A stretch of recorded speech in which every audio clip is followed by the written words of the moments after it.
Let's press T to bring up our tool shelf and property shelf here. Press Tab to go into edit mode. And over here in our extended tools, we have our cleanup mesh tools. First on the list, we have unsubdivide. What this will attempt to do is unsubdivide your object. So say I were to press W a few times to do a basic subdivision of this cube.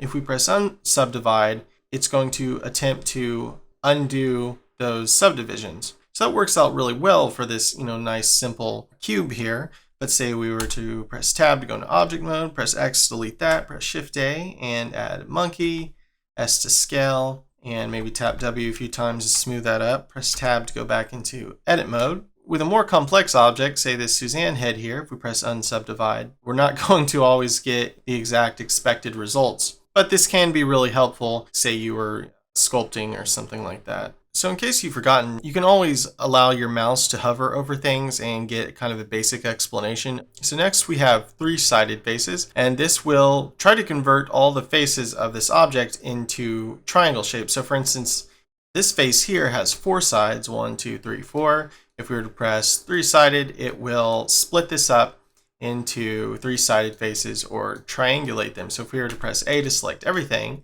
and press three-sided faces, then it will do that to all of the mesh. Three-sided polygons and four-sided polygons are very common with most 3D engines, whether that be with rendering or games or whatever. So typically you're either going to work with three-sided or four-sided polygons, so that's why there's kind of special emphasis on that here.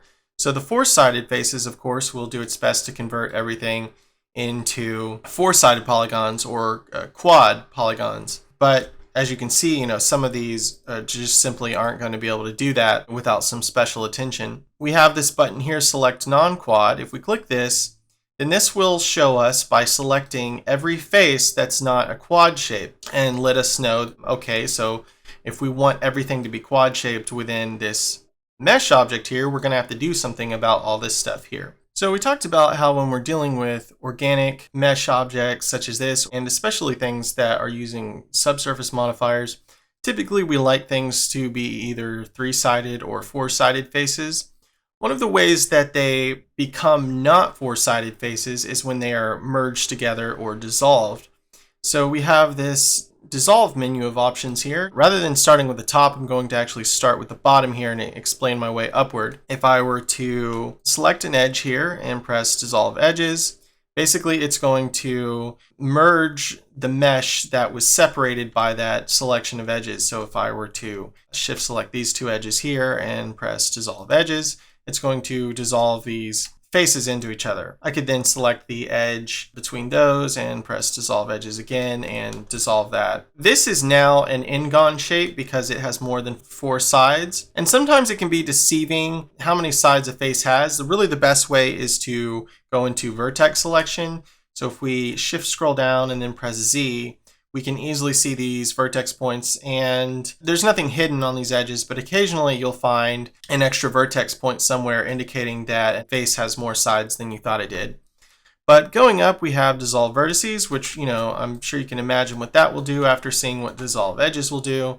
So if we dissolve that vertex point, it's going to dissolve all of the surrounding mesh around that. And the same with faces. If we press space for face selection and shift select some faces, and press dissolve faces, they are all going to be dissolved as well. The dissolve limited, it will try to dissolve or merge as many faces as it can without breaching a certain limit of an angle set on it. So if I were to press A to select everything and press dissolve limited, you'll see a certain amount of faces get dissolved, but obviously not everything gets dissolved, and that's because the angle limit set on it. So if we were to double tap space, here is the max angle, which we can actually control right now. And if we increase that, you can see more and more stuff getting dissolved. It's almost kind of looks like the Raiders of the Lost Ark scene in Indiana Jones where like the faces are all melting off. That's kind of fun. But anyway, we can control this. We can also use other boundaries. You can either double tap space to get that, or you can just bring up your operator menu here as well. Down here we have normal control. So a normal is just referring to what direction a particular face is pointed. So all of these normals are currently faced towards us. That's why they look the mesh looks like this regular color. But if we were to press flip normals with all of these selected, it all becomes black. And this is basically telling us that the selected mesh is inverted and isn't necessarily going to render the way we might expect it to. So we have the option to flip the normals. So I could say, rather than doing the whole thing, I could just select some random faces here and flip those. And then we have this fix normals, which this will attempt to make all the normals face in the same direction. So say I were to press flip normals here. So say I had, through some various means, or maybe some tool I was using, caused some of these normals to flip in the wrong way.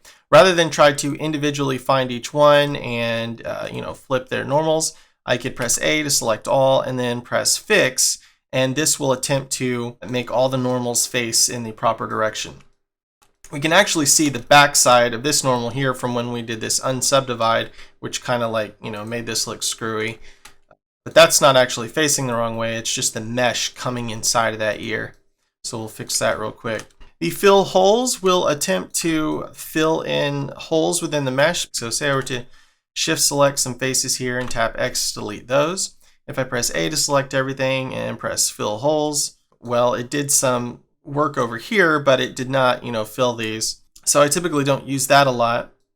The split planes is referring to the n-gon shapes, that is any face with more than 4 sides. Occasionally you may have like an n-gon that's got a bunch of curves in it. So for instance, say I were to select this face here, which is already this wild n-gon here, and then shift select some of these others, and I could either press dissolve faces or I could just tap F, which is the smart fill key. And if I shift scroll up to do edge selection, it's got all these different sides here, and it's really, bent really weird. The crazier an n-gon is shaped, the much less likely it is to look right.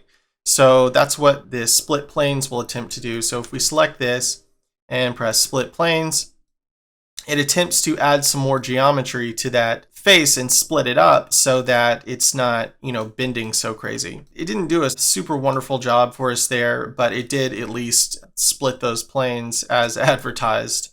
Then we have beautify faces, which this will attempt to make the mesh more coherent. So if I were to press A to select everything and press beautify faces, some of these curves and angles get fixed, which is nice.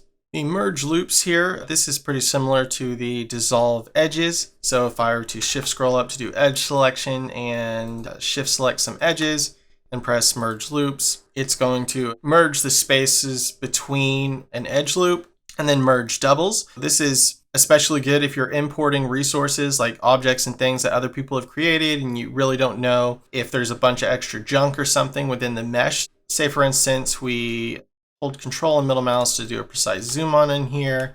I shift scroll down for vertex selection. Say I select this point here. Notice up top we have by verts it says 1 of 221, basically saying you have one selected, but there's a total of 221 vertex points here. Say I were to press D to do a regular duplicate and then right click to cancel the movement part of that. So notice up here we now have 222 vertex points because we just duplicated that one there, but it's not really connected to anything or do anything. If we press A to select everything within the mesh, then press merge doubles, notice it will say removed 1 vertices. So it merged that vertex point. Say for instance, we were to duplicate a face here or shift scroll down and select some vertex points and press D to duplicate those. Maybe duplicate a few strands over here. So say you've got a big messy mesh like this, you can press A to select everything, and if you press delete loose, this will get rid of all loose bits. Now it didn't get rid of this face here because by default, this will only delete loose edges and vertex points, which is typically what you want. But if you do want it to go ahead and get rid of loose faces, then you could press this. And then if you double tap space or bring up your operator menu down here, you can click faces also. And then if you were to press A to select everything, press delete loose, it's going to get rid of that. So that's a very basic run through of these cleanup tools. Obviously there's a lot more that you can do with these, so play around with them, and thanks for watching.